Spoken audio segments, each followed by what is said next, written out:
I should have started recording this before I started all this, but I was just trying to get things done and I didn't think about it. But I'm redoing the Bearded Dragons tank. I didn't like how I just had the paper on the bottom and then the way it was set up, and this is how I originally planned to do something like this to begin with. So right now I started out with that's the one cave that I have that I really like. And so I put that in there, and I've got the foam, styrofoam, and then I did the spray foam all around it. I am going to put a smaller dome on the light, which will bring the light further away from the walls, because the problem I've been having is she will climb the walls and set behind that dome, and I know parts of that dome is like touching her skin. So now I've got the dome hanging from the ceiling and it's away from the walls, but I've got a smaller dome cover that will make it where it's even farther away from the walls. So this is what I've got done so far. I'm probably going to I put tile down at the bottom. I'm probably going to add more spray foam in and do a little bit more tomorrow after this sets up. And then I'll have to probably do some trimming on the spray foam. And then I've got grout to grout it. And I think I'm just going to put the grout all on the walls. Just so it all is cohesive in the same color and look. And then I've got the other pieces that I'm going to mount in there. I just have to kind of see how it's going to work. But anyway, I should have videoed this before I started, but I was just trying to get things done and it's been a long day. So this is what I've got done so far, and I will keep videoing as I go along. Oh, and right now the Bearded Dragon is in a smaller enclosure in the utility room with her basking light, which does have UVB in it. So even though she doesn't have a strip light right now, she does still have her basking and her UVB. So that will keep her okay until I get this done. And I've just got to get this done as fast as possible, so that way she's not in that smaller enclosure for very long. But she'll be okay in there for a little bit. So. Okay, well, it looks like a total mess, but I added the expanding foam on the walls, and I added these two rocks down here, and I added expanding foam all over the tile, which will give texture and stuff to the floor. I'll have to like smooth some of it out and scrape some of it out once this expanding foam dries, but I added a ledge here and a ledge back there and another ledge there with that rock. So that rock is right below the basking spot, and I did change out the dome so it's much smaller now. So that will get nice and warm right there, but then she'll actually be able to climb up here and get even warmer if she wants, or she can go down here, and I'll put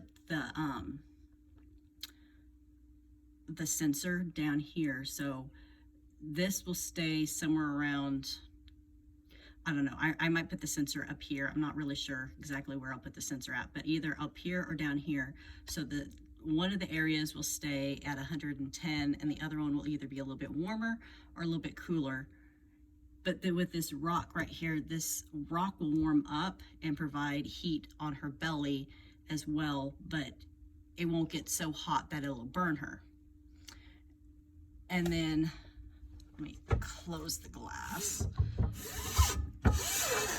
This is the first time I've done anything like this, so we're gonna see how this actually turns out, but I think it'll look good once it's done. Over here, I added a branch up here, and then I put the foam on it to like seal it in, and then I put this big branch here to climb on. So her one food bowl, I already cut part of it out so it would fit right there, and I'll have to do a little bit of trimming so I can get the food bowl in there eventually, but that'll be just a little bit of trimming once this expanding foam expands, and I have to figure it out.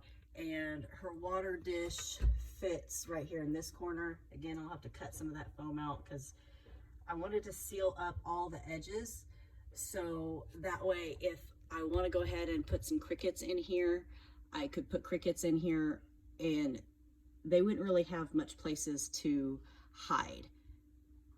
She would be able to hunt them down and find them, and they wouldn't have very many places to, they wouldn't have anything to go behind or get behind.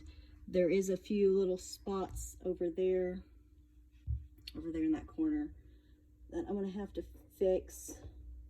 Probably put a little bit more expanding foam, which I have some, so I need to go get that and do that before that dries up all the way, and put some over there up underneath those crevices under there.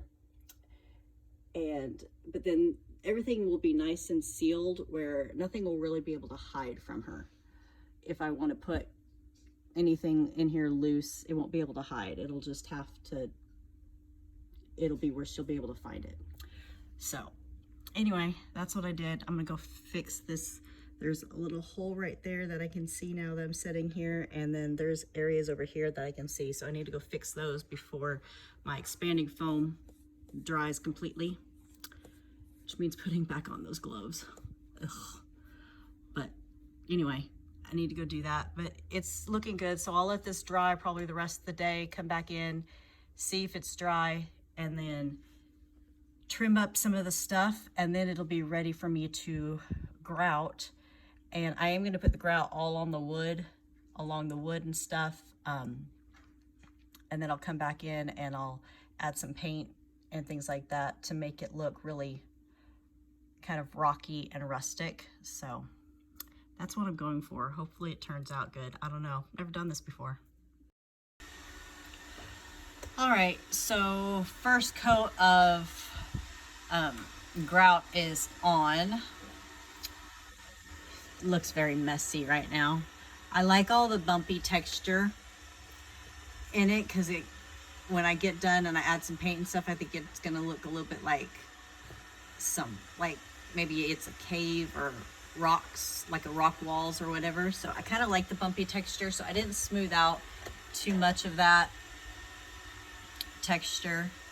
I left the bottom pretty bumpy and stuff, which is probably going to make cleaning a pain in my ass, but oh well, it is what it is. I'm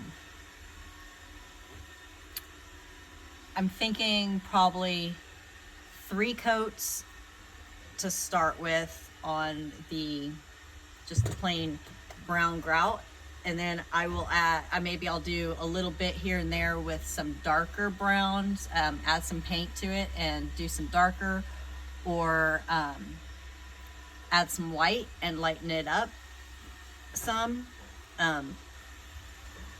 The other idea I have is after I like get all the grout on the way I want, I can come back in with just some like a spray bottle with some paint in it and some water, and just kind of spray a little bit here and there, which will add some color to it. There's this rock down here, which now just doesn't look like a rock.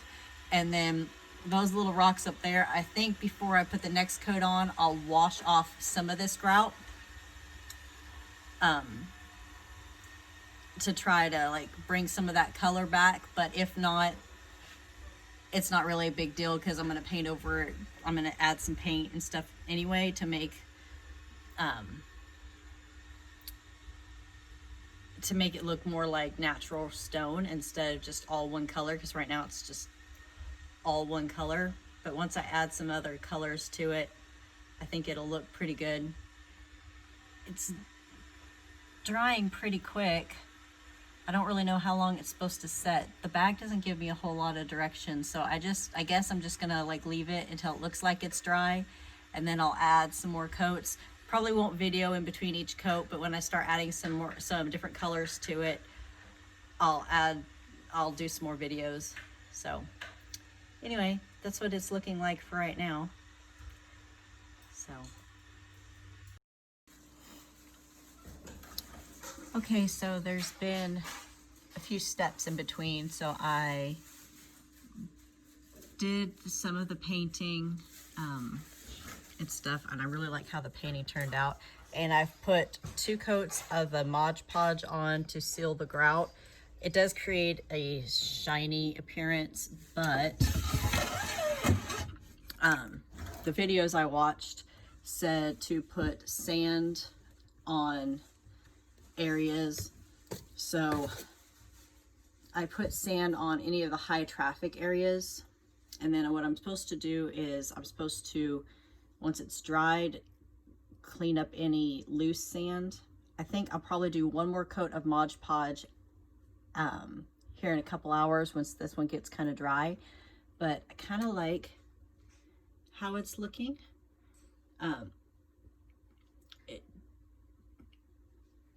It's still wet right now, so it has a little bit of a wet look right now. And it will have a shiny appearance on it, but still, I think it looks pretty good. I did go ahead and turn on the lights so we could start seeing some of the light. Of course, this light's not on yet. I have to clean all this stuff off, and the bulb right now is being used in the temporary enclosure that the bearded dragon's in. So I won't have that until that's done, but I think it's looking pretty good. I did look at some plants that I could put in here that she'll be able to eat if she wants to eat them, and if not, they'll just look pretty in the tank. So I can do some aloe vera plants. There's several different succulents that I can do. I can do some air plants. I gotta go to Lowe's here in a little bit to get some things. So when I go to Lowe's, I think I'm gonna see what kind of plants they have. I do have plenty of aloe vera. I would just need to get some little pots to plant them in, and I might get some pots, and I have some more of the spray foam, so I might get some smaller pots and make the pots kind of look like some of this rock, and then plant, and then just put those pots in here. Of course, the aloe vera won't be able to stay in here unless she eats it. It won't be able to stay in here. Like, I'll have to keep replacing it, but aloe produces tons of little pups, so it wouldn't be a big deal to just replace pups as I need to and add and always have fresh aloe in here. So I was thinking about I would add some aloe, and then maybe some air plants. I want to add some things that kind of look like plants that would come from Australia, where these guys are native to. So, you know, desert type bushy plants. There's some grasses that you can get. I don't know if I can get any grasses right now from Lowe's. I think I can still get a few. But I thought I would add some plants just to make it look a little bit more realistic and a little bit more bioactive, since I really wish I could have done a bioactive. Right now, all of this sand stuff is, some of it's loose, but I think if I put another coat of Mod Podge, I might not have to sweep up too much of the sand. Problem is, I don't have a vacuum cleaner that has a hose on it, so there's not really any way for me to get in here and vacuum up any loose stuff, and it's nearly impossible to get it all up with like a brush and a dustpan. So I don't know, but so the next step would be to do one last coat of Mod Podge, at least on these high traffic areas. I think on just like these areas that have the sand, I'm gonna do another coat of Mod Podge. I think the walls will be fine, because the walls that really didn't have very much anything on them, and you know, other than maybe her scratching occasionally, the walls probably won't have too much high traffic areas. So I'll probably put, like, you know, another coat of Mod Podge on anything that she would be walking on, or anything that insects would be maybe trying to chew on. And then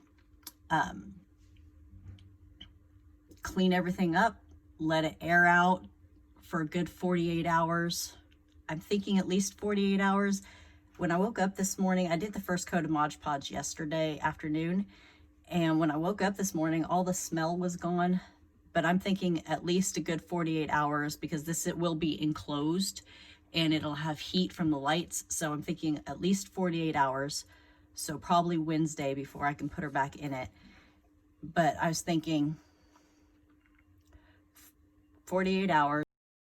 All right, so my video got interrupted with a phone call.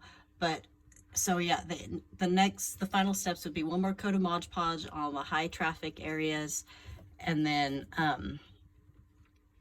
let it all air out for a good 48 hours. I am asking in a group if they think 48 hours is long enough, and then clean everything up, which I can start cleaning it up while it's airing out. Clean everything up, add any plants that I want to add, and then she should be ready to come back into it and move back into her enclosure, which she will be so happy to move into it because she's not happy where she's at. But that is the next steps. But I think some plants with some green would be pretty nice in here. Just something to give it some more color. And I might at some point get me another one of these lights. I feel like this one light right here isn't enough. I feel like I need to have another light right here. And so I might get another one of those lights today. The problem is I can't figure out how to mount. These lights don't have any holes up here to like mount it. So I'm not really sure how to mount it to the ceiling. When I had it in the ceiling of the other enclosure, I just had like a string that was like holding the light fixture. But I feel like that doesn't really work very well. And the screw holes to mount this, I can't mount them on this underside of this because there's not enough clearance between the ceiling and where I have to put the holes at to be able to mount it here. So, and if I mount it on its side, hanging down, I don't know. I'll figure it out. But I really think I need to have one more of these UVB daylight bulbs, like 2 bulbs somewhere right here, just to add some more sunlight, because now that I've gotten all of these shelves in, this whole area down here is really dark and doesn't get any sunlight. Some of those areas over there is fine. That cave is supposed to be a cool cave for her to go into, so that's fine over there. But I feel like I need a little, even though this one also does UVB and heat, I just feel like I need a little bit more UVB light. So I think I'm going to try to get another one of these fixtures and mount another fixture. I just have to figure out how I'm going to mount it.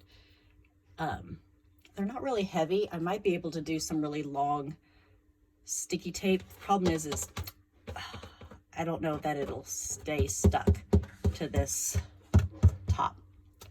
Anyway, those are the next steps. So it's almost done.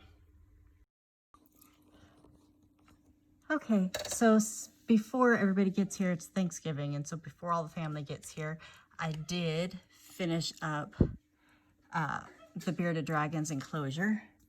She is right there, enjoying some of the sunlight from the lamps. Not real sunlight, but whatever. So this is her completed enclosure. I mean, you saw it before she was in it. I did get the sensor set up and the wire is all down and it's working perfect up there at the top, just like I was hoping it would. So right down there at the bottom, it stays 110. These other shelves, they're up a little bit, so that's probably gonna be closer to like 115 around those upper shelves. And Bearded Dragons like anywhere between, like, they can go up to like 120. So it's gonna be like somewhere around 115 at these top shelves, and then down here at the bottom it stays at 110, and this keeps going on and off. And then if she comes down here to this bottom part down there, that's gonna be somewhere about like probably 108, somewhere like that.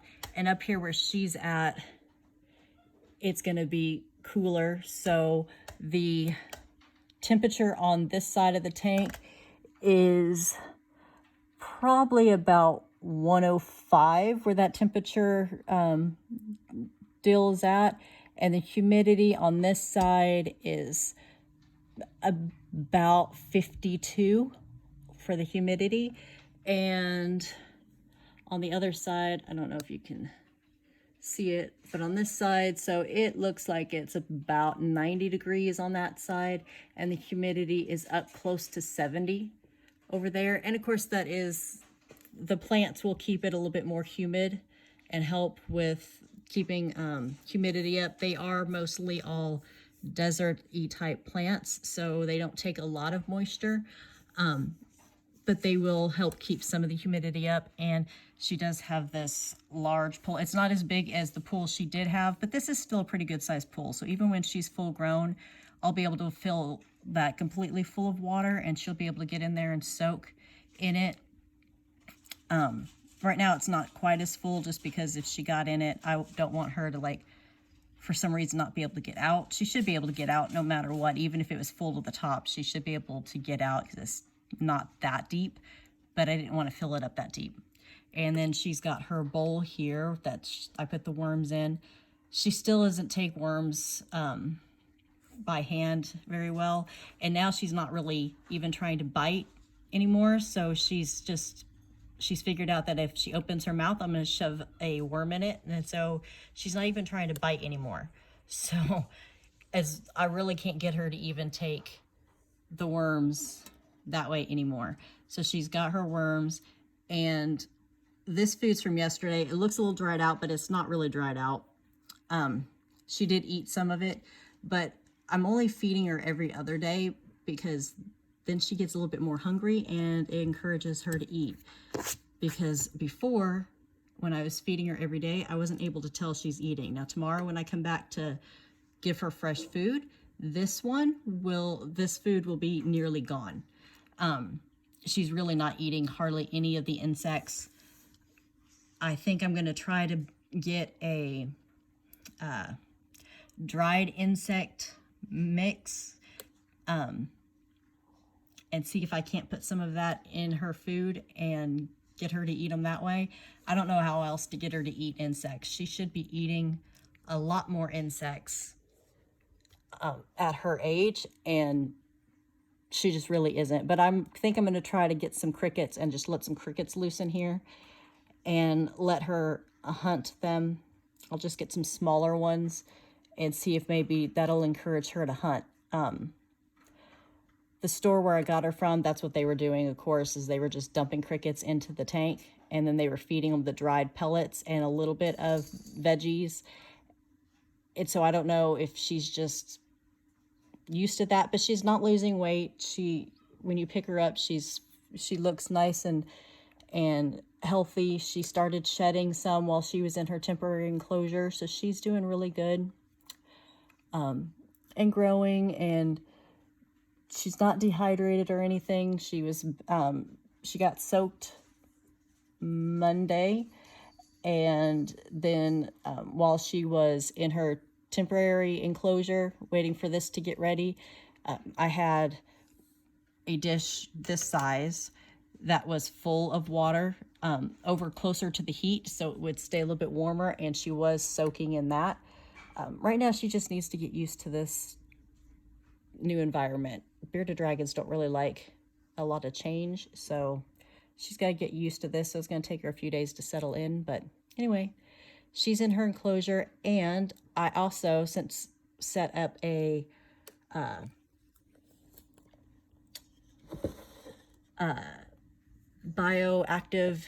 better bioactive for my roach colony. So I'm going to pause this and then go show you the new bioactive for the roach colony. All right, so this is the bioactive for the roach colony. I am going to get some black paper, and I'm going to wrap all of the three sides with black paper, and probably put just maybe a little bit of black paper on the top. I need to see how their humidity goes. They have a lot. This was the Sulcata's tank before I upgraded her, but there is a good 4-5 inches of substrate, which is more than enough substrate for them to bury and dig in. Over here, it's hard to see. Yeah, it's a little bit better that way.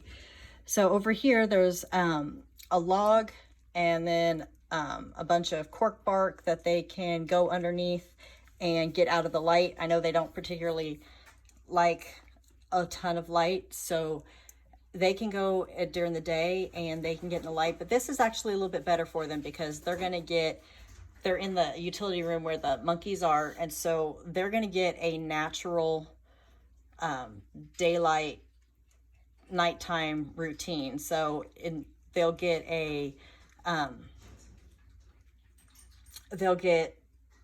their nighttime when it's dark in here, and then in the daytime the sun will come up and they'll all go hide and sleep, which is a better routine for them. I went ahead, so this, I'm hoping this is gonna not collect near as much moisture as it was. So over here they have their bowl that has the dog food in it. I've got this one to put some veggies and stuff in, or I might just end up taking that out. But right now I scattered around some bananas and some blackberries and some raspberries for them to eat on. And so this will be where they get their food at. And then over here will be where they can hide and nest and breed. And there is a heater underneath it, which will heat the soil up.